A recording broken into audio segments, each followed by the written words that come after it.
What's up? Hope you're having a great day. I feel like I haven't done one of these since last year. No, that wasn't an intentional last year joke.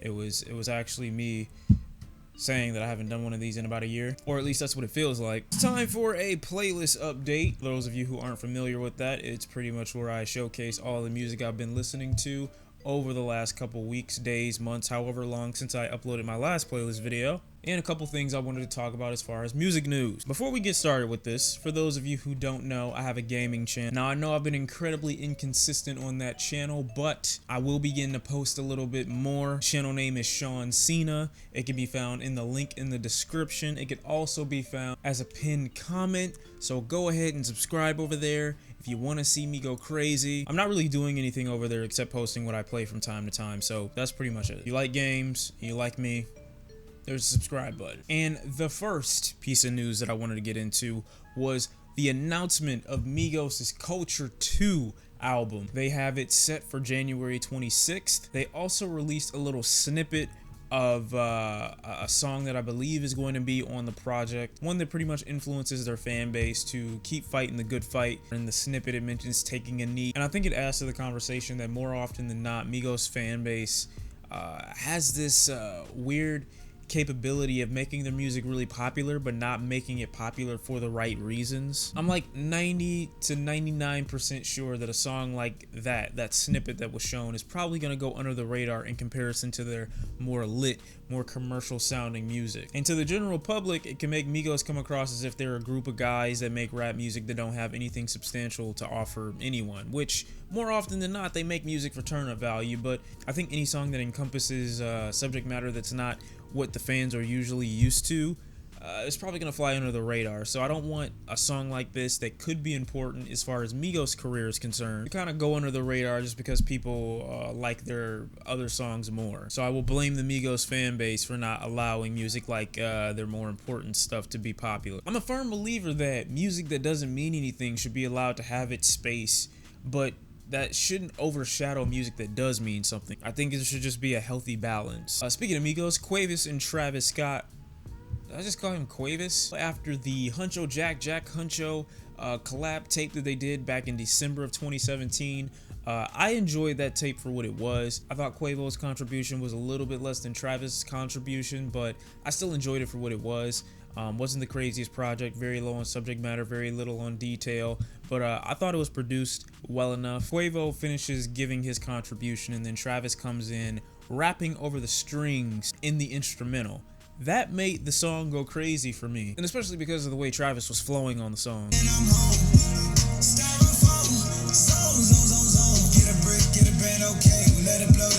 This part. See this life when you make this way. Do act like shit late.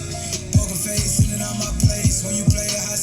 Overall, tape was just okay, but that song is definitely in heavy rotation. Next is the Kendrick Lamar, James Blake, Future, and J-Rock single King's Dead. I really enjoy this song. I like the way Kendrick controls the hook.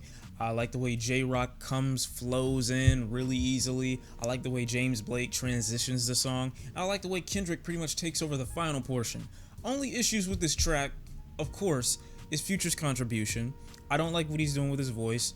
I don't like that he completely switched up, because the beat was working for him perfectly in the beginning portion. Then he switches it up and does this totally off the wall thing with his voice. I know a lot of people who don't or aren't familiar with or don't regularly listen to music where there are artists giving creative contribution to the track.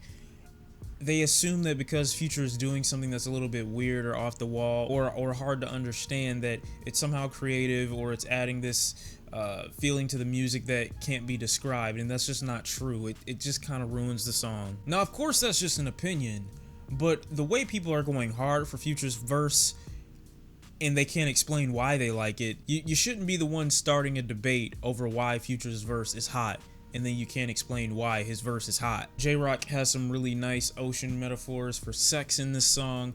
I also like Kendrick and the way he tackles the "I can't see it, I can't feel it, I'm paraplegic" line in the end of the track, switching up his flow about 3 or 4 different times. James Blake beautifully transitions the song from one beat to the next. Now, this single is being used for J-Rock, and it's also being used for the Black Panther soundtrack, which is a little odd to me. I mean, I've seen singles be used on more than one album before, like with Travis Scott, Birds in the Trap Sing McKnight, and I believe it's Young Thug's Jeffrey album. Those both feature Pick Up the Phone, but I don't believe that single was advertising for either one of the artists' album. Like, they weren't using that as their hit single to promote their album. At least I don't think. So with this, it's a little bit weird. I hope J-Rock is able to develop enough traction off this single to propel his album to a higher place than it normally would be. Next here we got Eminem's Chloraseptic remix. Eminem's Chloraseptic remix is probably one of the weirdest things I've experienced in 2018. Not because he remixed this song in particular. I think it's because me acknowledging that this could have been the quality of the album and it just wasn't. And Eminem, for some reason, needs to be criticized heavily or be extremely angry in order to be inspired to make great music. That's just kind of what throws me off about this single. I think the flows are incredible. I think Fresher's verse is pretty good. If not likable, then tolerable. And 2 Chainz does really well on the intro of this track. Unfortunately, with this song, it's kind of an attempt to come back at criticism off of his Revival album. Unfortunately, he doesn't actually come at any of the critiques that people were going at him for. He didn't come at the reason that there were too many pop features. He didn't come at the reason that the mixing on the album was horrible. He didn't come at the reason that the bars on the album were extremely corny. And if they weren't extremely corny, they just felt really out of place. I don't think Eminem's lost any of his creativity, but I definitely think he's in I think he's got writer's block. Him making this remix and making it this good pretty much makes everyone who had any criticism for the album right, because he knew he went much harder for this verse than he did for pretty much anything he did on Revival. So for me, it just made me look at him like, you just proved everyone right. And one of the things that did bother me after a couple more listens of the Chloraseptic remix was the fact that Eminem pretty much blames the reason for his sales being a little bit lower, and also giving himself a pat on the back for still outselling certain artists was because of the Donald Trump freestyle, and that just isn't the case. What we're used to Eminem doing is between 700,000 to 1 million copies first week. That's no surprise if he were able to do that. This being the album that he will release, not only is there far less interest in it, but people don't want to hear a rapper talk politics. I don't care who you are, they just don't want to sit there and hear you talk about your opinion on the state of the country, political affairs. We have other people for that. I guess the annoyance comes into play for me when I hear him give this as a reason for why his why it makes sense that his album sales weren't up to snuff with what they usually are, when I think the real reason is because he's generated less interest within his music. I mean, you listen to this album and you think, what is so much more impactful or different about this album than Recovery, than any other album he's ever created? You could like Eminem and be a fan and support his music, but I don't see a reason to necessarily support this album. Pretty much just a rant, and a lot more often than not, Eminem just gives you material in a different way that he's been giving you for the last 5 to 7 years that people have already had a problem with. The interest in Eminem's music is far less than what it used to be, so I don't think it's because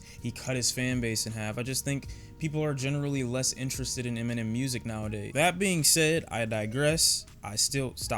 That being said, I digress, and I still like what Eminem did with his remix, and I think if he were to have had that type of energy for the entire album of, Revival, I think we would have had a great one. And I think the reason he remixed Chloraseptic specifically is because he had a hidden 2 Chainz feature on that track, which makes for a little bit more enjoyability, other rappers on your song, and also because he was at our neck, at our throat, like Chloraseptic. The next album I wanted to slightly discuss was the Sylvan Lacue, I believe that's how you pronounce his name. I like how a lot of this album is really laid back. It's not overproduced. It's not extremely,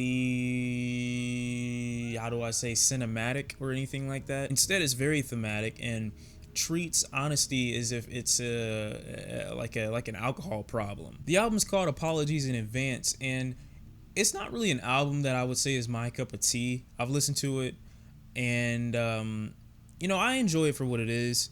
I like that some of the beats and some of the production for the album are very laid back to kind of help the honesty of it, help the interpretation that this is supposed to be perceived as something that is an apology, so you're not going to have anything extravagant. It's very low-key. Sylvan's just kind of putting his cards out on the table and just explaining himself. We get these little cuts in between these skits, you could say, where people are explaining, how they feel about life. Not surprised that he's so lyrically honest in this project. A couple of surprises with production, actually, like the beat switch on Head Games. Sylvan treats this apologies in advance program as if it's an AA meeting, as if I feel like our generation, not to say that they don't at all, but I feel like more of us we don't seek help for issues that actually can affect us on a day-to-day basis. I think people think the only thing that your issues are limited to, that you would need to seek help for,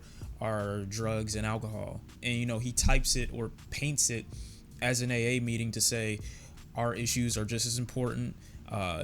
Whether you want to make music, whether you want to, confront the darker side of yourself, whether you want to get a little bit more introspective, whether you want to tackle parts of you that you may be leaving behind or trying not to explore or tackle yourself. I feel like he's saying that this is an album where I'm relating to you and I'm telling you it's okay to tackle those things and confront those things in front of all of us. You don't have to be afraid, you don't have to hide it. So I like the concept. I like what he's going for, and I like that he's treating people who seem to be forgotten in society just because they don't make a huge issue out of the problems as if they don't have any. I like that he's treating them as if they're just as important because they're so forgotten. I think one of the things that's holding me back from really loving the album, though, is the sense that it's really laid back, it's really low key.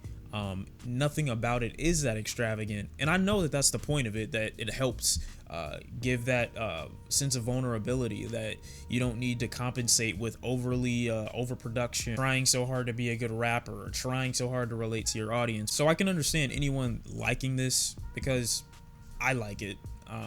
I just don't like the way it sounds. I don't like the way it comes off. Once you actually understand the skits in the project, all the skits pretty much become obsolete.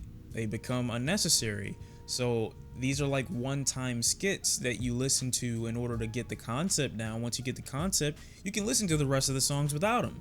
But there are so many skits, you really don't need them after you listen to them the first time. Message-wise, I think this thing excels in a really great way, but musically, it's not pleasing at all. It doesn't grab you. It doesn't draw you in. There are some songs on here that could be marketable or could be a little bit catchier, but the hooks are really bare. They're really dry. They're really low-key. They're really low energy. The songs, for the most part, like Best Me, was a really simple beat that he could have taken off on, but he keeps with a very repetitive flow. I like it. I do. It's just not for me. Appreciate anybody out there who does like it. It's just not my cup of tea. Lil Skies had a song on his Dark Rose or Life of the Dark Rose album. Now, even though the rest of the album was incredibly generic in my opinion, I did like this one song, The Clique. Pretty good song, pretty good flows, pretty good energy, pretty good beat. I like it. That's it. That's literally it. I have nothing else to say about him or his album. Listen to The Clique if you haven't. It's a pretty cool song. And last but not least is Red. I know a lot of you guys might not know about Red. They are a Christian rock group band. I'm listening to them since 2010, and I've always liked that their production was always a main representative of their emotion within the song. Some of their hit songs like Mystery of You, which was a little strange, and I really like Fight Inside. Don't remember when that came out, but it was a long time ago when I used to bump that heavy. They came out with an album in 2017 that I missed. I believe it came out in October or November, and I just got done listening to it, and I enjoy it. Only thing about this project that I would say I didn't like as much was because it's a little bit more, I think electronically it tries to cater a little bit more to that demographic. So much so to the point where some of their songs sound a little overproduced. In this album, though, even though it's not my favorite Red album, I think them adding a deluxe version where you can hear some of the songs with a little bit less production make their vocals and their contribution lyrically stand out way more than it would have had they not included a deluxe version. Tracks like Coming Apart and Gone. I just think a lot of this album would go over better if they relied less on trying to make it so cinematic and more on just the instrumental side of it, like focusing a little bit more on the guitars, focusing a little bit more on the pianos, bass, and the drums. I feel like if they focus a little bit more instrumentally, like live instrumentation, the songs would be a lot more authentic and better. Here it just sounds like they took their vocals, threw it into a computer, and hit plus 12 dB on the bass for everything. At one point when I was listening to this album, I thought I went deaf in one ear and had to take my earphone out, tap my ear a couple times just to make sure I was still hearing properly. If you like Red, check it out, but beware of your ears. And that's all I got to talk about today. It's been Shawn C. I hope you guys enjoyed the video. I hope you found some new music, some new material to listen to. Hope you subscribe to the gaming channel if you haven't already. And it's been me, Shawn C, and I'm out. I'll see you guys next time. Definitely get into the Sir album. New Joey song is dropping Friday, so we're busy. We're busy. Thank you for watching. I'll see you next time, and I'm out. Peace.